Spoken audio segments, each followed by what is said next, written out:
So the Indiana Fever took down the Atlanta Dream by 5 points, 81-76, and it started off in the clutch with this. Caitlin Clark and Aaliyah Boston running a two-man game. Like I said, the two-woman game. Like I said the last game, the person you want the ball with is Caitlin Clark in the clutch. Let her make the game-winning decisions or game-losing decision, and 9 times out of 10 is going to be a game-winning decision. Right here, you have Caitlin with the ball. Aaliyah Boston is on the right block. You have Caitlin one-on-one isolation. Teams cannot send a double team because if Lexi holds defender Ryan Howard jumps it and goes to blitz Caitlin, guess what? Caitlin hits Lexi right here for either an open mid-range shot or an open three, or Lexi Hall drives a little bit more and attracts Brianna Jones to help, which Lexi hits Aaliyah Boston for the layup. So now the defense is at your mercy, and that is what you get when you have CC having other team's defense at your mercy. Look at this right here.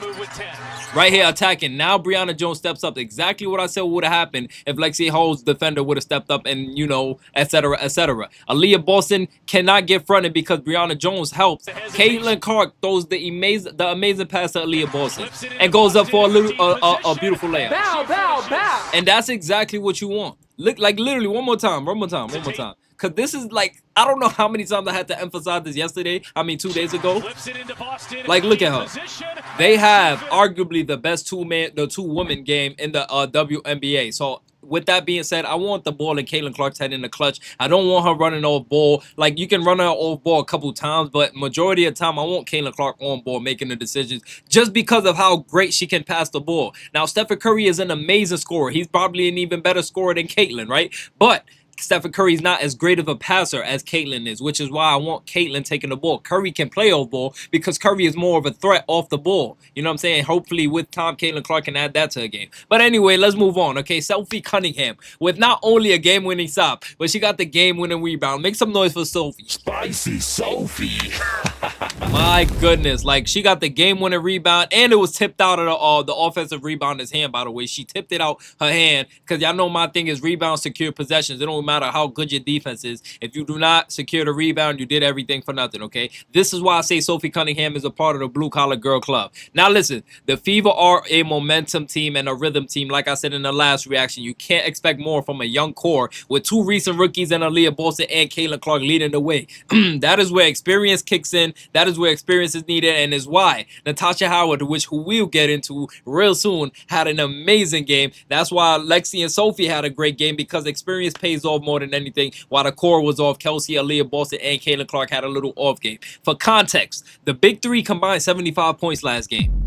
75 points.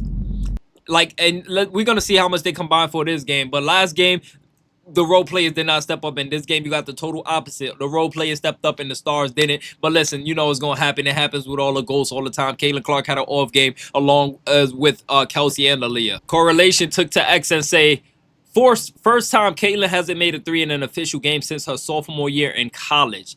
Like, honestly, it happens. Like, this is the professionals. It happens, but Aaliyah Boston wasn't holding the screens a lot of the times. Caitlin Clark was chucking a bunch of immature shots a couple of times, you know. So, and Caitlin Clark, she had a couple breakdowns. Like, she just didn't have it today, and it happens, okay? It's normal. Happens with all the greats. They just have off games, you know, and she didn't have rhythm from her being, like, I feel like the referees was the biggest part of that, you know what I'm saying, with blowing the whistles, taking her out the rhythm. I told y'all these are like recent rookies. They don't have it yet, that it factor where they can just come in and no matter what, even through adversity, they still keep that same composure. They're still youth, you know what I'm saying, they're still young, they still have to develop, and that's something that you can't teach. Only experience can teach that. Anyways, let's talk about something real quick, okay? I want to talk about Michaela Timpson. We have a defensive menace with a 6'10 wingspan, just casually warming our bench. To the point that we saw Bree Turner minutes over her. I want Michaela Timpson released ASAP. Please, Stephanie White. Let this rookie develop. I am so high on Michaela Timpson. I promise you, the minute she touches the floor, she's going to show signs of life. This girl can shut down Ryan Howard and not stop her, but she can slow her down for sure.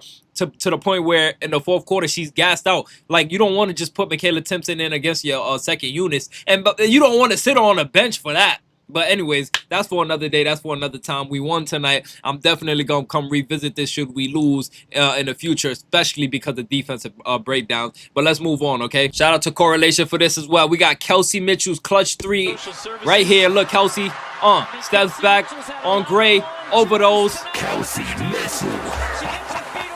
She just got that dog in her. Kelsey just got that dog on her. Shout out to Kelsey Mitchell. She's really cut like that. Kelsey Mitchell, another, you can say veteran, baby veteran. You know, she's in what, year 7, year 8. You can start throwing her in them conversations. Kelsey Mitchell, very experienced as well. She comes in and she had a little slow start as well, but Kelsey Mitchell, I'm not worried about her. I'm not worried about Caitlin Clark. I'm not worried about Aaliyah Boston as well. And also, Ryan Howard and Caitlin Clark kind of got into it at the end of the first quarter right here. As you can see, Caitlin Clark kind of gave Ryan Howard a little bump. Ryan Howard goes back, gets a real bump. But I felt like Caitlin was trying to get up the court. I didn't really see a Caitlin bump. She's just dribbling up. But Ryan Howard came and really bumped her. You know, like, and then guess what? You turn Caitlin Clark up, she's going to turn up. Right here, you see Ryan Howard picking up Caitlin Clark, full court. Caitlin Clark fakes it, spins back off her. Oh, my God. Lay me in. Easy lay. Like, it's just that easy for her. Nobody can shut down Caitlin Clark. I don't care who you think you are. I don't care how good you think your defense is. This is the best player who's ever touched the basketball. She's going to score whenever she crosses that half-court line, and sometimes before she crosses it, okay? Let's move on, though. Let's hand out some awards. Let's start off with the FIBA checklist. As you can see on your screen, we went 0 for 5. 0 for 5. This is actually embarrassing, but it's not, because we came out with the win. It just shows how great the FIBA is. Or, you know what I'm saying, the Atlanta Dream could just be that weak. You know, who knows? We'll have to get more games going in. But listen, we didn't attempt 75 field goals. We kind of danced on it. We attempted 74 field goal attempts. So that's, you could kind of green check that if you want to, however you want to. But we didn't clear the threshold. 25 team assists. Nope. We had 21 team assists. So we didn't check that as well. Same as last game. These 2 games, I want to say every game we haven't had 25 assists except for the Chicago Sky game, right? I think that's the only game.